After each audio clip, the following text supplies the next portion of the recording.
আসসালামু আলাইকুম, সবাই কেমন আছেন? আশা করি যে যেখানে আছেন খুব ভালো আছেন। তো সবার ঈদ কেমন কাটলো? আলহামদুলিল্লাহ আমাদের ঈদটাও মোটামুটি ভালোই কেটেছে। আর মোটামুটি বলার একটাই কারণ এইবার আমাদের বাসায় অনেক মানুষই অসুস্থ ছিল। ছোট বোন অসুস্থ, আম্মু অসুস্থ, এখনও অসুস্থ। আর মোটামুটি পরিবারে কেউ যদি দেখা যায় অসুস্থ থাকে, তাহলে কিন্তু আসলে মনটা একটুও ভালো লাগে না। তো যাই হোক, যারা আমার কাছের মানুষ, পরিবারের মানুষ, তারা সবাই জানে আমি খিচুড়ি খুব খেতে পছন্দ করি।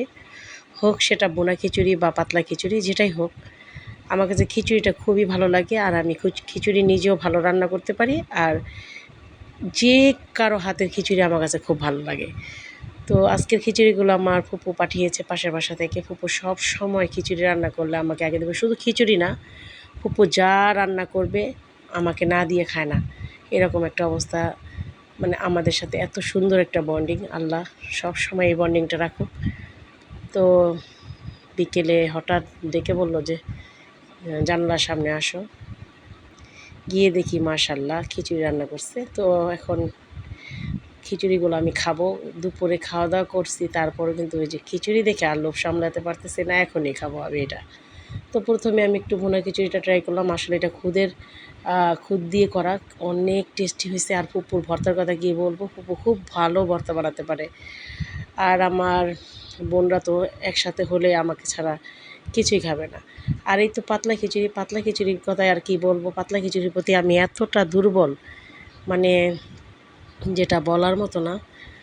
আর এই জিনিসটা আমি সে ছোটোবেলা থেকেই খুব পছন্দ করি। জাউ ভাত, খিচুড়ি, এই টাইপের খাবারগুলো আমার প্রচুর প্রচুর পছন্দ।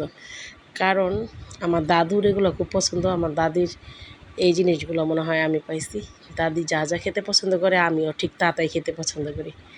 তো যাই হোক, ফুপু একটা ঝালমরিচ দিছে।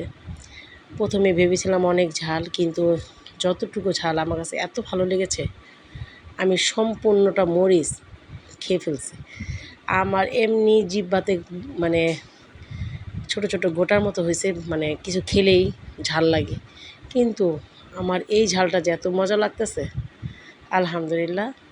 তো যাদের উসিলায় আজকে এই মজার খিচুড়ি রাখলাম, আল্লাহ তাদের নেক হায়াত দান করুক, তাদের মনের সকল নেক ইচ্ছা পূরণ করুক, আমিন। তো সবাই ভালো থাকবেন, আর অবশ্যই আমাদের জন্য, আমার পরিবারের জন্য দোয়া করবেন। আমার মা, আমার বোন যাতে তাড়াতাড়ি সুস্থ হয়ে যায়।